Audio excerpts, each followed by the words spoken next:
എൻ്റെ പേര് ഷെരീഫ് ഇബ്രാഹിം. തൃശ്ശൂർ ജില്ലയിലെ കാട്ടൂരിൽ ജനിച്ചവർ. 1969 അതായത് 54 വർഷങ്ങൾക്ക് മുമ്പ് എൻ്റെ 18ാമത്തെ വയസ്സിൽ ദുർഘടം പിടിച്ച മരണത്തെ മുന്നിൽ കണ്ടുകൊണ്ട് പത്തേമാരിയിൽ അന്നത്തെ ഗൾഫായ പേർഷ്യയിലേക്ക് പോയത് എൻ്റെ അനുഭവം നിങ്ങളുമായി പങ്കുവയ്ക്കാൻ ഞാൻ ആഗ്രഹിക്കുന്നു.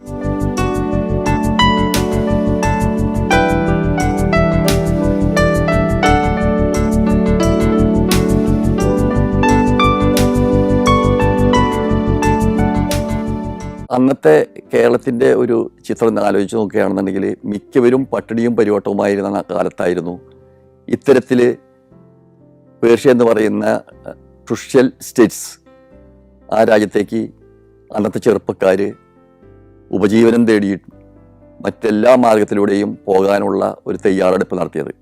സത്യത്തിൽ ഞങ്ങൾക്കൊന്നും അതിനെ പറ്റിയിട്ടുള്ള ഒരു മുൻവിധികളോ മുൻധാരണകളോ മുൻ അറിവുകളോ ഒന്നും ഉണ്ടായിരുന്നില്ല. ആ സമയത്ത് ഞങ്ങളുടെ മാതാപിതാക്കൾ അങ്ങോട്ട് പറഞ്ഞയക്കുന്നതിന് കൊടുത്തിരുന്ന പേര് തന്നെ അക്കരയ്ക്ക് പോവുക എന്നായിരുന്നു. അതിന് അന്നത്തെ ലാഞ്ചി, ഇപ്പോഴത്തെ ആൾക്കാർക്ക് അതിൻ്റെ പേര് മനസ്സിലാക്കുക പത്തേമാരി എന്നാണ്. ആ ലാഞ്ചിക്ക് തന്നെ പറഞ്ഞത് കള്ളലാഞ്ചി എന്നാണ്. അത് ഇല്ലീഗലായിരുന്നു. അങ്ങനെ പോകുന്നത് ഈ രാജ്യവും ആ രാജ്യവും അനുവദിച്ചിരുന്നില്ല. അങ്ങനെ ഞങ്ങൾ ഇവിടെ നിന്ന് എല്ലാവരും കൂടി പോകാനുള്ള തീരുമാനമെടുത്തു. അത് ഞങ്ങളല്ല തീരുമാനമെടുക്കുന്നത്, ഞങ്ങളുടെ മാതാപിതാക്കളാണ് ഇതിന് തീരുമാനം എടുക്കുന്നത്. അങ്ങനെ ഞങ്ങളോട് പറയുന്നു, നിങ്ങൾ പത്തേമാരിയിൽ പോകുന്നു, അതിന് വേണ്ടിയിട്ട് തീവണ്ടിയിൽ പോകുന്ന എല്ലാ സൗകര്യങ്ങളും ഞങ്ങൾക്ക് ഞങ്ങളുടെ ഉപ്പ ചെയ്തു തരുന്നു. അന്ന് തീവണ്ടി സ്റ്റാർട്ട് ചെയ്തത് മട്ടാഞ്ചേരി എന്ന് പറയുന്ന എറണാകുളം മട്ടാഞ്ചേരിയിൽ നിന്നായിരുന്നു ഈ തീവണ്ടി സ്റ്റാർട്ട് ചെയ്യുക. അത് ചെന്ന് അവസാനിക്കുന്നത് ബോംബെയിലെ ദാദറിൽ. അതിന് ഞങ്ങൾ കയറിയിരുന്നത് ഇരിങ്ങാലക്കുട എന്ന് പറയുന്ന സ്റ്റേഷൻ. അത് ആക്ച്വലി കല്ലേറ്റിൻകരയിലാണ്.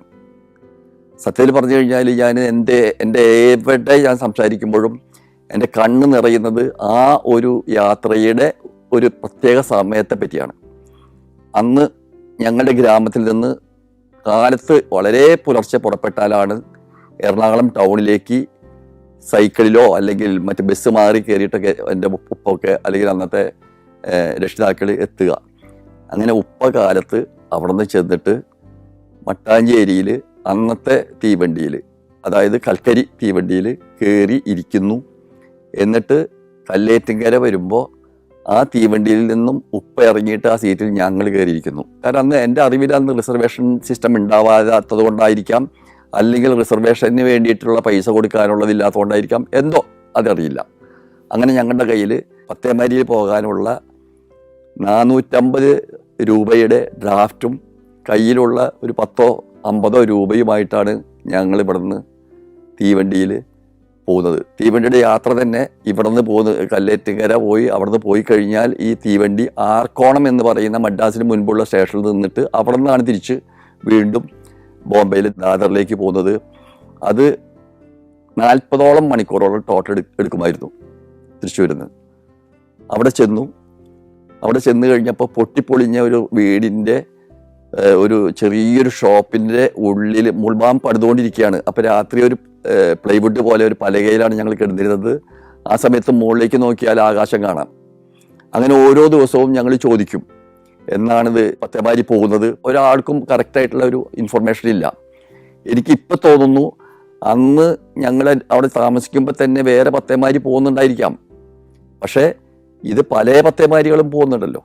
അതുകൊണ്ട് ഞങ്ങളുടെ ഇപ്പോൾ പോകേണ്ട പത്തേമാരി എന്നാണ് അറിയാതെ ഏകദേശം 21 ദിവസത്തോളം കഞ്ഞി മാത്രം കുടിച്ചുകൊണ്ട് ഞങ്ങൾ അവിടെ നിന്നു.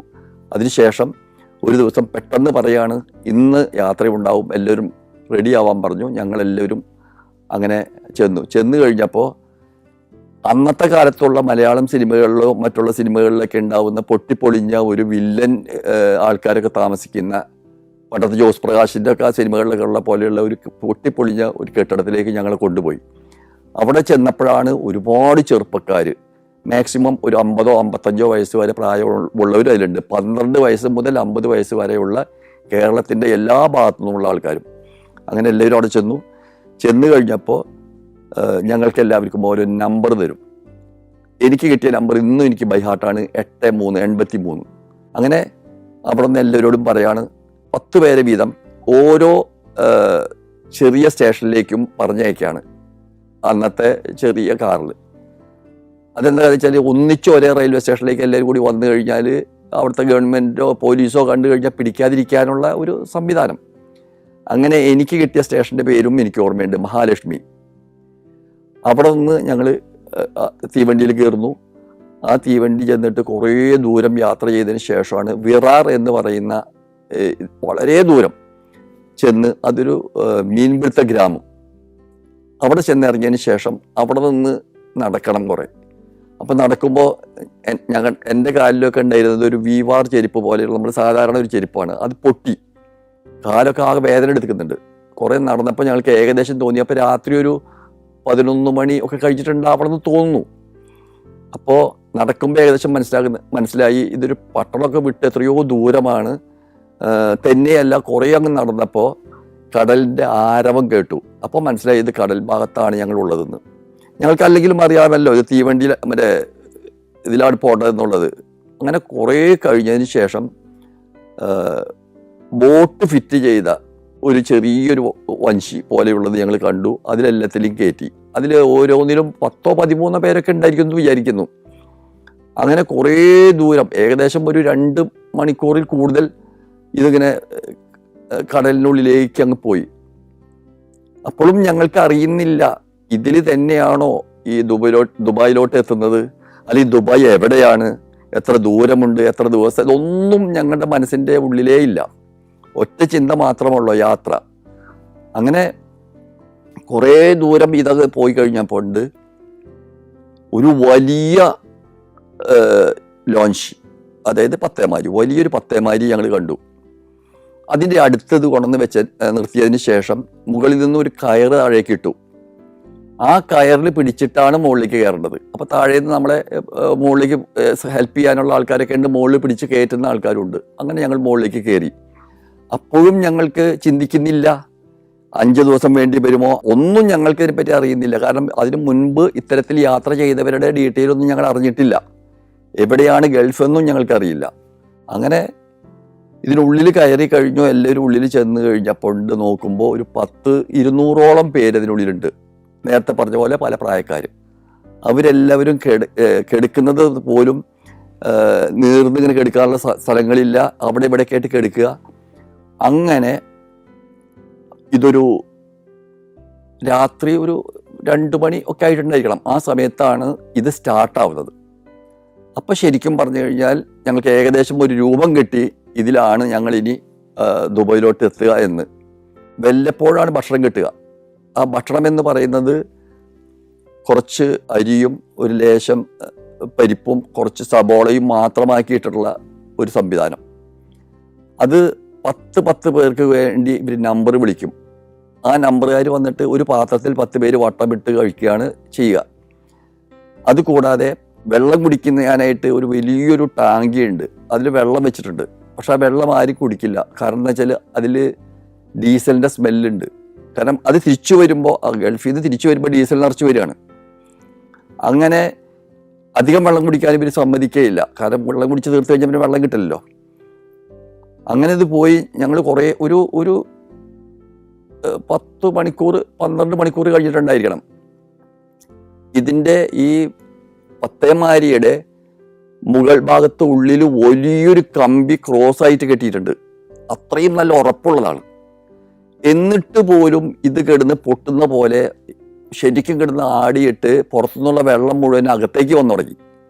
ഞങ്ങൾ അങ്ങോട്ടും ഇങ്ങോട്ടും ഇപ്പം നമ്മൾ ടൈറ്റാനിക് സിനിമയിൽ കാണുന്ന അത്രയ്ക്ക് ഇല്ലെങ്കിൽ പോലും ജനങ്ങൾ തമ്മിൽ അങ്ങോട്ടും ഇങ്ങോട്ടും കൂട്ടിമുട്ടൽ സംഭവിക്കുകയാണ്. അതായത് ശരിക്കും ഞങ്ങൾ മരണത്തെ മുന്നിൽ കണ്ട നിമിഷം. Germany, Poland, Bosnia and Herzegovina, Kyrgyzstan. സഞ്ചാരം വോള്യം നമ്പർ 19. ഫുൾ HD-യിലുള്ള ഈ അപൂർവ ദൃശ്യയാത്രാ വിവരണ ശേഖരം സ്വന്തമാക്കാൻ സഞ്ചാരം എന്ന് SMS ചെയ്യൂ. ഫോൺ 9995444222. ഇതിലുള്ള ആൾക്കാർ അന്ന് ദൈവത്തെ വിശ്വസിക്കാത്തവരോ അല്ലെങ്കിൽ ദൈവത്തെ പേടിക്കാത്തവർ പോലും ദൈവത്തെ വിളിച്ചു തുടങ്ങി. ഞങ്ങളെല്ലാവരും മുസ്ലിങ്ങളാണെന്നുണ്ടെങ്കിൽ ദിക്ർ ചെല്ലുന്നു, അല്ലാത്തവർ രാമനാമം ജപിക്കുന്നു, അല്ലാത്തവർ യേശുവിനെ വിളിക്കുന്നു. ആകെ ഒരു എന്താ പറയുക, മരണത്തെ ശരിക്കും മുന്നിൽ കണ്ട സമയം. ഇതെവിടെയാണ്, ഏത് സ്ഥലത്താണ് എന്നുള്ള ഒരു അറിവും ആർക്കുമില്ല. കുറേ കഴിഞ്ഞപ്പോൾ അപ്പം ഇതിന് മുകളിലുള്ള ഇതിൻ്റെ ആൾക്കാരൊക്കെ പറഞ്ഞു പേടിക്കണ്ടെന്ന് പറയുന്നുണ്ടെങ്കിലും എല്ലാവരും പേടിച്ച് കരയുകയാണ്. കുറേ ദൂരം കഴിഞ്ഞ് ഒരു ഏകദേശം സമയം നോക്കുകയാണെങ്കിൽ 2-3 മണിക്കൂർ അല്ലെങ്കിൽ 4 മണിക്കൂർ ഇത് സംഭവിച്ചിട്ടുള്ളൂ. പക്ഷെ ഞങ്ങൾക്ക് 4 യുഗങ്ങളെ പോലെ തോന്നി. അത് കഴിഞ്ഞ് ഒരു രക്ഷയില്ലാന്ന് കണ്ടു കഴിഞ്ഞപ്പോൾ എൻ്റെ കൂട്ടുകാരോട് ഞങ്ങൾ പറയാണ്, ഞങ്ങളുടെ നാട്ടുകാരായിട്ടുള്ള ആൾക്കാരോടൊക്കെ, നമ്മളെ മീൻ തിന്നു പോകും, നമ്മുടെ ഇപ്പോഴത്തെ സ്ഥിതി നമ്മുടെ ഉപ്പയോ ഉമ്മയോ അല്ലെങ്കിൽ അനിയന്മാരോ ഒന്നും അറിയുന്നുണ്ടാവില്ലല്ലോ, അവർക്കറിയോ ഇപ്പം ഞങ്ങൾ ഇങ്ങനത്തെ സ്ഥിതിയിലാണ് കിടക്കുന്നുള്ളത്. അങ്ങനെ വിഷമിച്ച് ഒരുവിധം നേരത്തെ പറഞ്ഞ പോലെ 4-5 മണിക്കൂർ കഴിഞ്ഞപ്പോൾ കടൽ ശാന്തമായി. പക്ഷെ ഇന്നും ആലോചിക്കുമ്പോൾ ആ രംഗം മനസ്സിൽ ഭയങ്കര പേടിപ്പെടുത്തുന്നതാണ്. ശാന്തമായി കഴിഞ്ഞപ്പോൾ ഞങ്ങൾ അന്വേഷിച്ചപ്പോൾ അത് ഈ പാകിസ്ഥാൻ കടലിടുക്കായിരുന്നു. ആ ഭാഗത്താണ് ഇത് സംഭവം, ഗുജറാത്തിൻ്റെ ഭാഗത്താണ് ഇത് സംഭവിച്ചതെന്നുള്ളത് പിന്നീട് മനസ്സിലായി. ആ വാർത്ത നേരാണോ അല്ലേ എന്നുള്ളത് ഞങ്ങൾക്ക് അറിയില്ല. അങ്ങനെ വീണ്ടും പോയി. പിന്നെ ഞങ്ങൾക്ക് സമാധാനമായി. അങ്ങനെ ആർക്കും ഇതിൻ്റെ കറക്റ്റായിട്ടുള്ള ഒരു കാര്യം പ്രത്യേകം മനസ്സിലാക്കേണ്ടത്, ഇന്നത്തെ പോലെയുള്ള യാതൊരു സംവിധാനങ്ങളും വന്നില്ല, കമ്മ്യൂണിക്കേഷൻ സംവിധാനങ്ങളില്ല, അതേപോലെ എന്തെങ്കിലും സെക്യൂരിറ്റിക്കോ സേഫ്റ്റിക്കോ ഉള്ള ഒന്നും ഈ ബോട്ടുകളില്ല. ആകെ ഉള്ളതൊരു കോമ്പസ് ഉണ്ട്. പിന്നെ ഇവരാകെ ആശ്രയിക്കുന്നത് അവർ സ്ഥിരമായിട്ട് പോകുന്നത് കൊണ്ട് ഇന്ന വാതിരങ്ങ് പോയാൽ ഇന്നോടത്ത് എത്തും എന്നുള്ള വിശ്വാസം മാത്രം. അങ്ങനെ പോയിട്ട് ഇവർ തരുന്ന കമ്മ്യൂണിക്കേഷൻസ് ഒന്നും കറക്റ്റല്ല. ഒരു 4 ദിവസം കഴിഞ്ഞപ്പോൾ എല്ലാവരോടും അങ്ങോട്ടും ഇങ്ങോട്ടും പറഞ്ഞു, എല്ലാവരും റെഡി ആവുക, ഇന്ന് 10 അടുക്കും. അപ്പം ഞങ്ങൾക്ക് എല്ലാവർക്കും സന്തോഷമായി. കാരണം എന്താ വെച്ചാൽ ഇത്രയും ദിവസത്തെ വിഷമങ്ങളും പട്ടിണിയും അതേപോലെ ആകെ മരണങ്ങളൊക്കെ മുന്നിൽ 4-5 പ്രാവശ്യം കണ്ടു കഴിഞ്ഞു. ഞങ്ങളിത് ഇറങ്ങാൻ പോകുന്നു, കര കാണാൻ പോകുന്നുള്ള സന്തോഷമായിരുന്നു ഞങ്ങളുടെ മനസ്സിൻ്റെ ഉള്ളിൽ സന്തോഷം ഉണ്ടായിരുന്നു. അതുമാത്രമല്ല, വിശപ്പാണെങ്കിൽ ഭയങ്കര വിശപ്പും ദാഹവും. മനസ്സിലുണ്ടായിരുന്നത് ഗൾഫിൽ ചെന്ന് കഴിഞ്ഞാൽ ഈത്തപ്പഴം കഴിക്കാലോ, കാരണം ഈത്തപ്പഴത്തിനോടുള്ള ആ കൊതി തീർക്കാലോ വിശപ്പ് തീർക്കാലോ എന്നുള്ള വിശ്വാസത്തിലാണ് ഞങ്ങൾ പോകുന്നത്. അങ്ങനെ ഇറങ്ങാൻ വേണ്ടി നിൽക്കുന്ന നേരത്ത് പെട്ടെന്ന് വന്നിട്ട് ഞങ്ങളോട് പറഞ്ഞു, എല്ലാവരും താഴേക്ക് തന്നെ പോവുക, മുകളിലേക്ക് വരണ്ട, ഇറാൻ നേവി അവിടെ കറങ്ങുന്നുണ്ട് എന്ന്. ഇങ്ങനെയാണ് പറഞ്ഞതെന്നുണ്ടെങ്കിലും പിന്നീട് ഞങ്ങൾക്ക് അതിൻ്റെ വിവരം മനസ്സിലായി അതും ഒരു നുണയായിരുന്നു എന്നുള്ളത്. അവർ അന്നൊക്കെ പറഞ്ഞത് ഒരു ലേശം തെറ്റിപ്പോയി, അതുകൊണ്ട് വേറെ ഭാഗത്തേക്ക് പോയി എന്നൊക്കെ പറഞ്ഞിങ്ങനെ ഓരോ സംഭവം അതല്ലായിരുന്നു. ആക്ച്വലി ഏത് പത്തേമാരിയും ഹൊർഫുക്കാൻ എന്ന് പറയുന്ന ഒരു സ്ഥലത്ത് വന്ന് അടുക്കുന്നത് രാത്രി 12-ന്റെയും 2-ന്റെയും ഇടയിലേ അടുക്കൂ. അപ്പോൾ ഒരു പകല് 2 മണിക്കോ 3 മണിക്കോ 4 മണിക്കോ ഏത് സമയത്താണ് അവിടെ അടുക്കാൻ പറ്റുന്നുണ്ടെങ്കിലും അവർ അടുക്കാതെ വെറുതെ കറങ്ങിപ്പോവും. അതാണ് പിന്നീട് ഞങ്ങൾക്ക് മനസ്സിലാക്കിയതാണ് ഞാൻ അതിനെപ്പറ്റി അന്വേഷിച്ചപ്പോൾ. അത് മാത്രമല്ല, അവരടുക്കുന്ന രീതിയും കൂടി മനസ്സിലാക്കേണ്ടതെന്ന് വെച്ചാൽ, അടുക്കാനായിട്ട് അങ്ങോട്ട് വന്നു. ഞാൻ സത്യം പറഞ്ഞു കഴിഞ്ഞാൽ ഇന്നിപ്പോൾ എനിക്ക് 72 വയസ്സുള്ളതിനേക്കാളും ക്ഷീണമുള്ളൊരു കാലമാണ് അന്നത്തെ 18 വയസ്സുകാരൻ. അത് ഈ പത്തേമാരിയിൽ പോകുമ്പോൾ മാത്രമല്ല, അതിന് മുൻപും ഞാൻ കോളേജിൽ പഠിക്കുന്ന കാലത്തും എനിക്ക് ഭയങ്കര ക്ഷീണമായിരുന്നു. അതായത് ബോഡി ഭയങ്കര ക്ഷീണമുള്ള കാലമായിരുന്നു. ഞാൻ ഇതിനുള്ളിൽ കിടന്ന് ഉറങ്ങിപ്പോയി. അപ്പം നേരത്തെ പറഞ്ഞ പോലെ ഈ ആൾക്കാരെല്ലാം ഇതിനുള്ളിൽ കിടക്കുകയാണല്ലോ. അതിൽ കുറേ ആൾക്കാർ ചീട്ട് കളിക്കുന്നവരുണ്ട്, കുറേ ആൾക്കാർ കുശലം പറയുന്നവരുണ്ട്. അങ്ങനെ ഞാൻ ഉറങ്ങി ഇങ്ങനെ കണ്ണ് തുറന്നു നോക്കുമ്പോൾ എൻ്റെ അടുത്ത് കിടന്നിരുന്നവരും മറ്റുള്ള ആൾക്കാരൊക്കെ ഇറങ്ങിപ്പോയിരിക്കുന്നു. 4-5 പേരെ ബാക്കി അതിലുള്ളൂ. ഈ 150 പേരിൽ ബാക്കിയുള്ളവരൊക്കെ ഇറങ്ങിപ്പോയി എന്നുള്ളത് അപ്പോഴാണ് മനസ്സിലാകുന്നത്. ഇവിടെ ഞാൻ ദൈവത്തിനോട് ഒരു നന്ദി പറയുന്നു. നിങ്ങളായിട്ട് ഇപ്പം ഇരുന്ന് സംസാരിക്കാൻ തന്നെ പറ്റിയത്. ആ കെടുപ്പായിരുന്നു ഞാൻ കിടന്നിരുന്നതെങ്കിൽ അവരെ ജീവനോടെ എടുത്ത് കടലിലേക്ക് ഇടും. കാരണം അവർ ഡംപിങ് ആണ് അവിടെ. ഇന്നത്തെ ടെമ്പോയിലോ അല്ലെങ്കിൽ മറ്റെന്തിലോ മണ്ണ് കൊണ്ടുവന്ന് അടിച്ചിറക്കുന്നത് പോലെ ഇറക്കുക എന്നുള്ളത് മാത്രമുള്ളൂ അവരുടേത്. എങ്കിലേ അവർക്ക് തിരിച്ചു വരുമ്പോൾ അവരുടെ കമ്മീഷൻ കിട്ടത്തുള്ളൂ. പത്തേമാരിയിൽ പോയിട്ട് കുറേ ആൾക്കാർ മരിച്ചു എന്ന് പറയുന്നതിൽ കൂടുതൽ ആൾക്കാരും അവർ വലിച്ചെറിയുന്നതാണ്. ഞങ്ങളെല്ലാവരും പെട്ടെന്ന് താഴേക്ക് ഇറങ്ങണം. ഈ പത്തേമാരിയിൽ കയറാനായിട്ട് എങ്ങനെയാണോ കയറിട്ട് കയറ്റിയത് അതേപോലെയാണ് കീഴ്പോട്ടേക്കും വേറൊരു കയറിട്ടിട്ട് അന്നാട്ടിലെ ചെറിയ വള്ളങ്ങൾ കൊണ്ടുവന്നിട്ട് അതിലേക്കാണ് ആളുകളെ ഇറക്കുക. അപ്പം ഇറക്കുമ്പോൾ കുറച്ച് ഭാഗത്തേക്ക് നമ്മൾ നീന്തുന്ന പോലെ, അത്ര അങ്ങോട്ട് ഭയങ്കരമായ ആഴമൊന്നുമില്ല, പക്ഷേ വെള്ളത്തിലാണ് കൊണ്ട് ആദ്യം ഇറക്കുക, എന്നിട്ടാണ് ഈ വഞ്ചിയിൽ കയറ്റേണ്ടത്. അതായത് വഞ്ചിയിലേക്ക് നേരിട്ട് ഇറക്കുന്നില്ല. അങ്ങനെ ഞാൻ താഴേക്ക് ഇറങ്ങിയിട്ട് എൻ്റെ കാല് വന്നിട്ട് മറ്റേ ആ ബോട്ടിൻ്റെ ആ ചെറിയൊരു വഞ്ചിയുടെ വള്ളത്തുമ്പോൾ കൊണ്ടുവന്നിട്ട് അടിച്ചു. നല്ല വേദന എടുത്തു. പക്ഷെ ഒന്നും പറയാൻ പറ്റില്ല, എങ്ങനെയെങ്കിലും കരയിലേക്ക് എത്താമെന്നുള്ളതാണ്. അവിടെ നിന്ന് ഏകദേശം ഒരു അരമണിക്കൂർ 1 മണിക്കൂറോളം ഓടിച്ചപ്പോൾ കരയിലേക്ക് എത്തി. കരയിലേക്ക് എത്തിയപ്പോഴും അവിടെയും അവരെടുത്ത് താഴേക്ക് ചാടാനാണ് പറയുക. ഇവർ ചാടാൻ പറയുന്നതിൻ്റെ മെയിൻ ഉദ്ദേശം, അധികം വൈകിക്കഴിഞ്ഞാൽ അന്നത്തെ പോലീസ് വന്ന് പിടിച്ചു കഴിഞ്ഞാൽ അവരെയും പിടിക്കും, ഞങ്ങളെയും പിടിക്കും. അങ്ങനെ ഒരുപാട് പേരെ പിടിച്ചിട്ട് അവിടെ തന്നെ ചെറിയൊരു പോലീസ് സ്റ്റേഷനിൽ കൊണ്ടുപോയി കഴിഞ്ഞാൽ അവിടെ തന്നെ പുറത്തേക്ക് ഇറങ്ങിപ്പോകാം. അന്നത്തെ കാലത്ത് വളരെയധികം ആൾക്കാർ ഒന്നിച്ച് കാണുകയാണെങ്കിൽ മാത്രം അവർ തിരിച്ചിങ്ങോട്ട് ഇന്ത്യയിലേക്ക് മടക്കി അയക്കുന്ന പരിപാടി. അങ്ങനെയാണ് അന്നത്തെ കാലത്ത്. അപ്പം ഞാൻ അന്ന് പോകുന്നേക്കാൾ മുമ്പായിട്ട് കിതാബ് എന്ന് പറയുന്ന കുറേ കാര്യങ്ങൾ പഠിച്ചിട്ടുണ്ട്. അപ്പം അതിൽ അറബി കുറച്ചുണ്ടല്ലോ, അറബി ഭാഷയല്ല കേട്ടോ, അറബി ഭാഷയിലുള്ള കിതാബ്.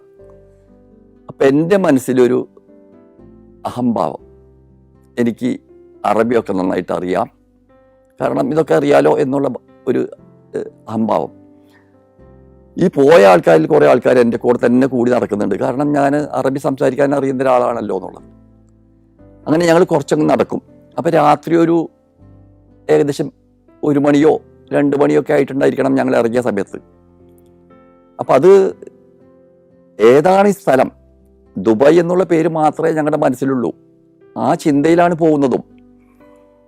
ഇതേതാണ് സ്ഥലം എന്നുള്ളതിൻ്റെ ഇന്നത്തെ പോലെ ഒരു നമ്പറിൻ്റെ ബോർഡുകളോ സ്ട്രീറ്റ് ലൈറ്റുകളോ ഒന്നുമില്ല.